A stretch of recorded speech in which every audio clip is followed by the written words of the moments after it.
The MPP appears to be positioning the choice of the running mate as a regional imperative, as it were. Yeah. This will be the first time in the history of Fourth Republican politics that we are seeing a running mate come as a regional imperative. I can quickly analyze it. The first running mate for Fourth Republic was Colin Kensenaka. Right. He was brought in as a political imperative to bring the CPP on board. Right.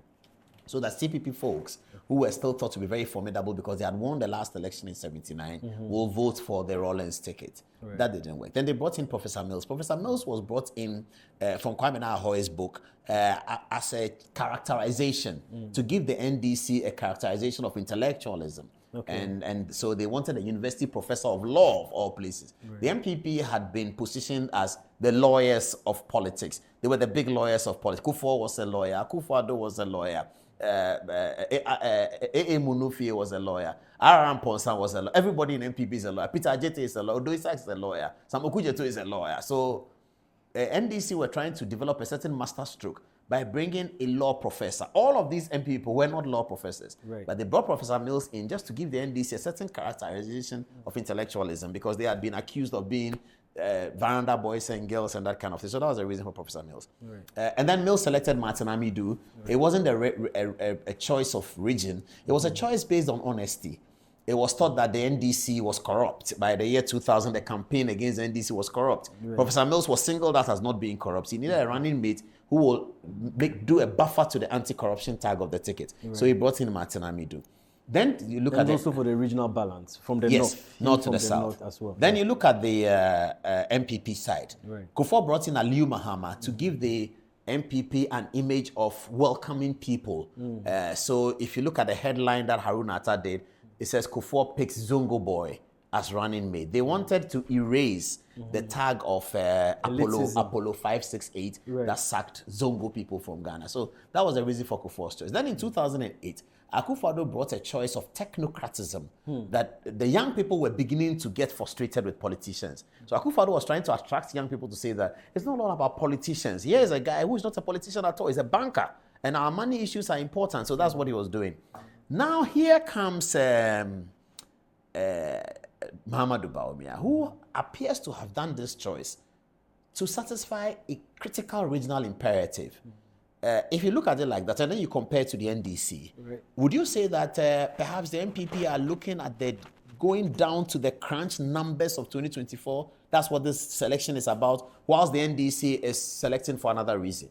Right. I mean, Paul, that's important, and you know, you've actually brought out a very important point that every election has different dynamics. No two elections are the same, and from the characterizations from an ideological choice of the CPP down to an intellectual buffer or muzzle of Professor Mills, down to also a certain moving away from an elitist notion of the party, then a value-laden choice in terms of corruption, integrity in Martin Amidu. Then you came down to the choice of Dr. Bawumia as a technocrat and brought in the whole idea of professionalism and somebody who is not a career politician down into our politics.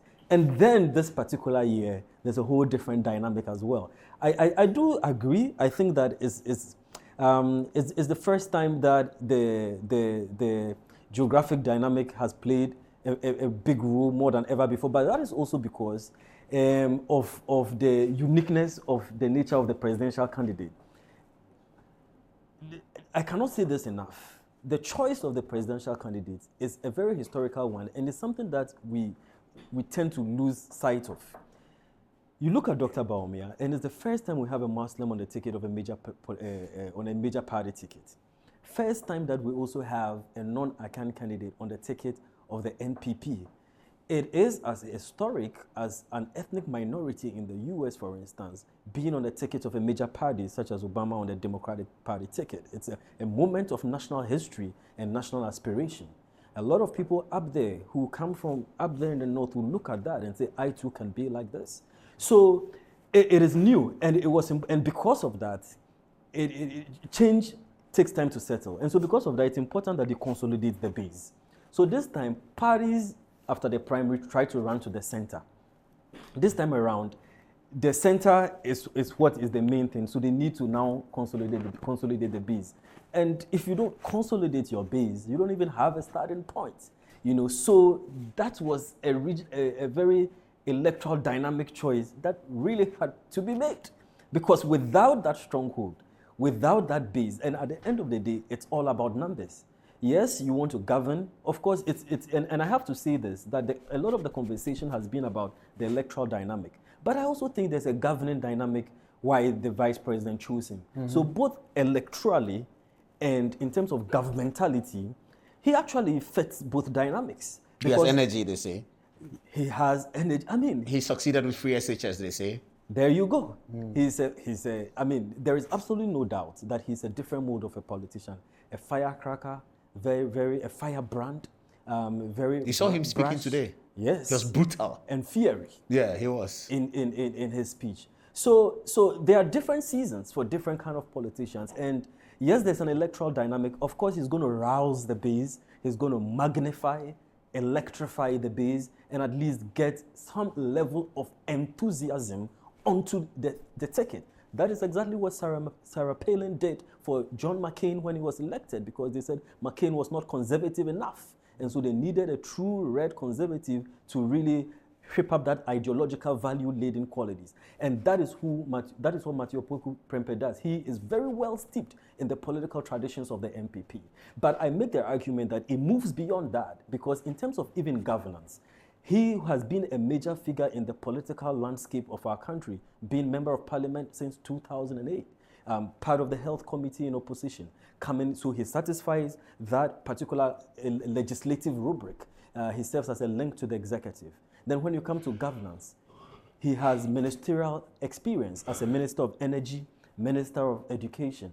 And take it or leave it, his place in the political history of this country has been cemented as the major prognosticator, major figure who was a minister at the helm in the promulgation of one of the most impactful policies in the history of our nation, which is the free secondary education. Of course, no policy is foolproof and there needs to be renewal. But the fact is that this is a policy that really altered the educational dynamic of this nation in a major way. And who was the minister in charge of that? That's Matthew Opoku Prempeh. And so the fact of the matter is that the values that he espouses is what Dr. Mahamudu Bawumia looked at. I will make the point, when I wrote that book, there is nobody who is more well-versed or more steeped in the dynamics of the vice presidency than Dr. Bawumia. If there's anybody who was qualified to make the decision of who a VP should be, it is Dr. Bawumia, because he has been a very consequential vice president in terms of him being very vocal, very active, and a very transformative figure in the office of the VP-ship. And we all saw what he did with it. And so for such a personality to choose a vice president, you can imagine that he being the prototype, the exemplar of what the contemporary vice presidency should be, there's nobody more well-positioned than him to make that particular choice. And so what was he looking for? He was looking beyond the politics. He was looking for certain values. And he just needed somebody who would be an operational figure on the ground, who can actually get things done, who can get things well accomplished. When you look at the literature on the vice presidency, the position has evolved over time. It is no more a figurehead or a placeholder. This is somebody who is expected to be a reflective pulse of the people and to represent the needs and the wishes of the people on the ground. You look at NAPO, and people have said that about him, that he's a grassroots person. He's a great listener for all his abrasiveness, for all his brashness. He's a great listener. He listens to people, and he's able to nurture people right from the grassroots up. He is going to be a very, very able and dependable assistant to the presidential candidate. He's going to be his wingman on the ground, touching bees, connecting with the people, and the expectation is that this will be carried into governance in terms of being an advocate for the wishes of the ordinary people. Dr. Bawumia definitely knew what he was looking out for when he was trying to select his vice presidential candidate. In terms of being a generational, a transformative figure, getting big, bold, brash ideas being done. This guy did that in free SHS in education ministry. Bawumia, as you can see, he's somebody who believes in big ideas, really transforming the psyche of the Ghanaian society. and he needed somebody to complement him, to help him to do that. And NAPO, as you can see, he's a moving tsunami. He's a dynamo who actually gets on the ground and gets things done and well accomplished. And I believe that is really what the vice president was looking out for. I believe this nation will be well served to have politicians of that caliber, where we move away from the talk, where we move away from the rhetoric, and actually do get major transformational, consequential, life-altering, generational plans and policies implemented on the ground for good or bad, for good. And we can always debate about our policies, we can debate about our plans, but at the end of the day, political office is supposed to be a transformative force for social progress, for social good, and for social development. And Bawumia identified digitalization as one of those instruments that would transform the face or move us to modernity in our country.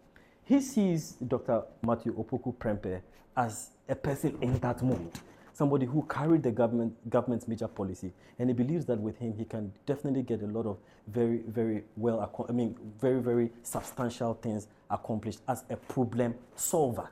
What was the problem that he solved? Education access. Access to education jumped up to about 73%. Enrollment jumped up, it's large numbers under Matthew Opoku Prempeh. The problem was access to education, expanding education to people. He solved it. In him, he sees a problem solver, and looking at who Dr. Bawumia is, that was the personality he was looking for to accomplish good things for this country. What do you expect?